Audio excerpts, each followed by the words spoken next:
अपनी मर्जी से किसी व्यक्ति से शादी करना ये आज की बात नहीं है, बट ये तो हमारे प्राचीन काल से चला आ रहा है, जहां पर स्वयंवर में भी यही चीज अलाउ की जाती थी कि एक महिला जो है वो अपनी मर्जी से शादी जो है वो कर सकती है। एंड ये पूरा का पूरा मसला जो है वो आया हमारे हाई कोर्ट के सामने, जहां पर हाई कोर्ट ने ये कहा है कि जब हम बात करते हैं of marrying a person of his और हर ओन चॉइस, ये ना केवल आज के समय में हमारा फंडामेंटल राइट है जो कि एक मॉडर्न लॉ है, बट रादर ये पुराने जमाने से चला आ रहा है, जहां पर स्वयंवर के जरिए यही चीज तो इंश्योर की जाती थी। तो स्वागत है आप सभी का। My name is Aditya Rai and I welcome you all to this amazing session, जहां पर हम डिस्कस करने वाले हैं कि किस प्रकार से आपका अधिकार है कि आप अपनी मर्जी से जिससे भी चाहें वो शादी कर सकते हैं। यानी आप पे कोई दबाव नहीं होना चाहिए एंड आप पे किसी भी प्रकार से बंदिश नहीं होनी चाहिए कि आप जिस व्यक्ति से प्यार करते हैं, मोहब्बत करते हैं, उनसे आप शादी ना कर पाएं। खैर, इसके पीछे क्या है पूरी की पूरी कहानी ये समझेंगे, बट उससे पहले अगर अभी तक आपने सेशन को लाइक नहीं किया then please do hit that like button and also channel को सब्सक्राइब करना मत भूलिएगा। चलिए तो समझते हैं पूरा का पूरा मामला क्या है। तो यह मामला है जहां पर पंजाब और हरियाणा हाईकोर्ट के सामने एक केस आता है। पहले जाते हैं बैकड्रॉप पे और जानते हैं कि आखिर यह केस था क्या। केस की बात की जाए तो यहां पर टेक चंद नाम के एक व्यक्ति हैं। इन्होंने एक जो है पिटीशन दायर करी, और पिटीशन किस चीज के लिए दायर करी कि सर मेरे अगेंस्ट जो एफआईआर लॉन्च करी गई थी under sections which one 363 and 366 A of IPC, इनको क्वॉश कर दिया जाए, इनको हटा दिया जाए। सवाल ये उठता है कि आखिर ये एफआईआर इनके ऊपर किसके द्वारा लगाई गई है। तो ये एफआईआर इनके द्वारा लगाई गई थी father of the girl. Which girl? वो गर्ल जिनसे इनकी शादी हो चुकी है कब? इन जुलाई 2019। इन्होंने भागकर अपनी मर्जी से, लड़की की मर्जी से शादी की थी। And at the time of the marriage दोनों ही लोग जो थे वो मेजर थे, यानी दोनों ही लोग शादी करने की उम्र में थे, तब जाके इन्होंने शादी करी है। तो यहां पर इन्होंने एक और चीज बोली कि जब हम बात करते हैं getting married to a person of his or her own choice, that is something जो कि protected है under the article number 21 which talks about the protection of life and liberty। ठीक है, अब इसके बारे में हुआ क्या तो ये बता देते हैं कि जैसे ही ये पर्टिकुलर चीज कोर्ट के सामने आई तो कोर्ट ने यहां पर यह कहा है कि किसी भी तरीके से, चाहे वो कोर्ट हो, चाहे वो कोई भी लॉ एनफोर्समेंट एजेंसी हो, उनका कोई हक नहीं बनता है कि वो इंटरफेयर करें in the life of the married couple. And at the same time court का यह भी कहना है कि अगर इस प्रकार की प्रोसीडिंग्स को कंटिन्यू किया जाता है, क्रिमिनल प्रोसीडिंग्स को, तो ना केवल ये जिन्होंने पिटीशन दायर करी है उनके मन में ये चीज चलती रहेगी, बट रादर जो रिस्पोंडेंट नंबर 3 है, यानी कि जो लड़की जिनके साथ शादी हुई है उनके, एंड साथ ही साथ जुड़े जो परिवार है जिनमें 2 बच्चे ऑलरेडी अब हो चुके हैं, उनके भी मानसिक रूप से यह प्रभाव पड़ेगा और उनकी सुख शांति जो है वो यहां भंग हो सकती है।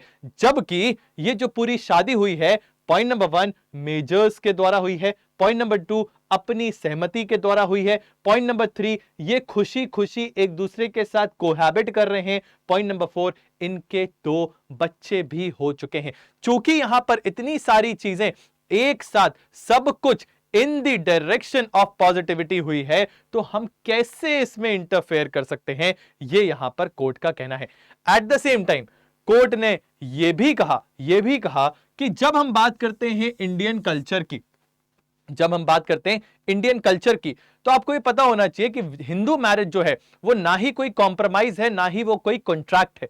I repeat again, Hindu marriage जो है वो ना ही कोई कॉन्ट्रैक्ट है, ना ही किसी प्रकार का कॉम्प्रोमाइज है, बट रादर ये एक सेक्रेड एक्ट है, ये एक पायस एक्ट है, ये जन्म जन्म का वादा है, ऐसा जो है कोर्ट कह रहा है। तो उन्होंने बताया that it is sacrosanct, not sacrosanct, बहुत पायस चीज है जो ये बंधन में बंधते हैं, एंड दैट इज वाई ये कह रहे हैं कि ना ही ये कॉन्ट्रैक्ट है, ना ही ये कॉम्प्रोमाइज है, ये आपको पता होना चाहिए।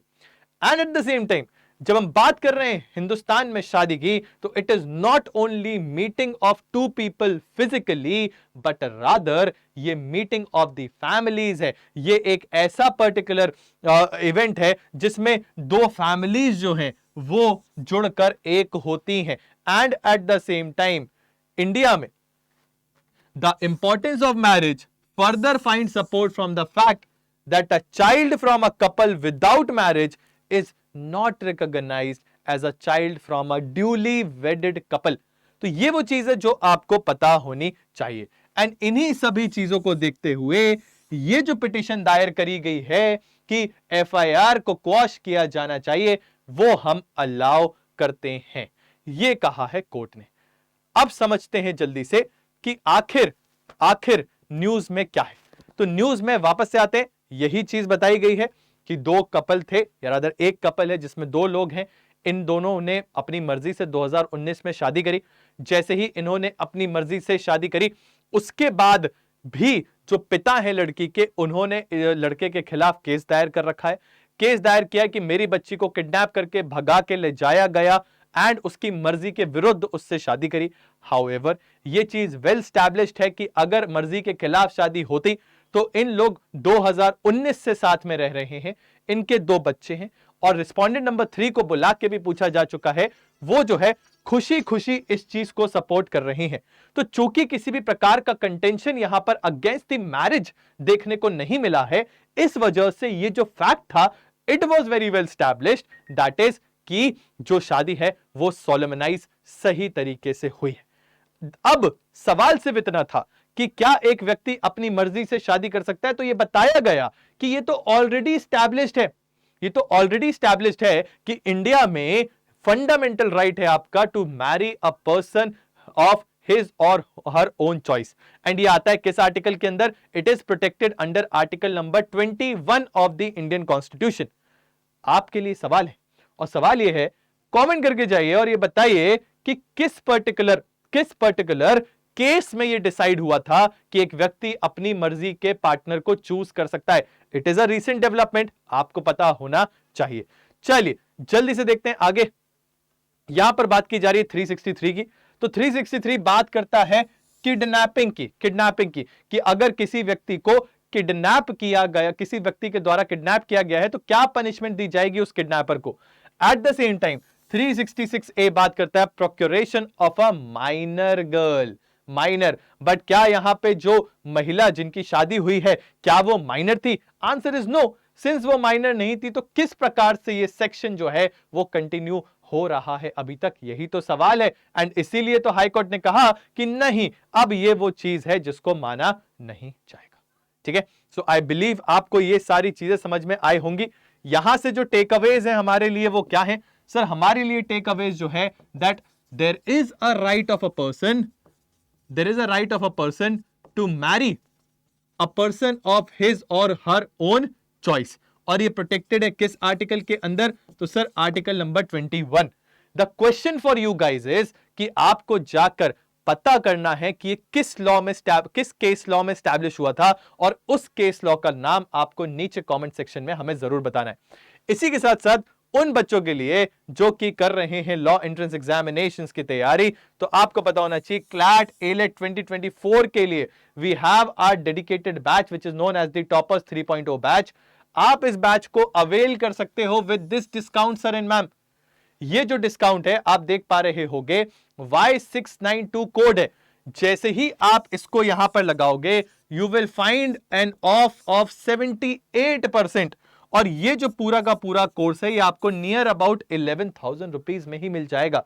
तो इससे बड़ा डिस्काउंट आपको कहीं देखने के लिए नहीं मिलेगा। अगर अभी तक आपने अपनी तैयारी शुरू नहीं की है, I believe this is the right time when you should start doing that.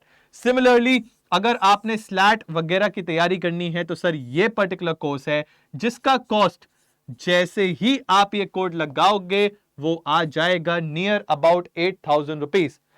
इसी के साथ साथ आप नीचे भी देख पा रहे होंगे, यहां पे फ्लैश हो रहा है कंटिन्यूसली कोड, तो आप जाइए, best of the best opportunity avail करिए।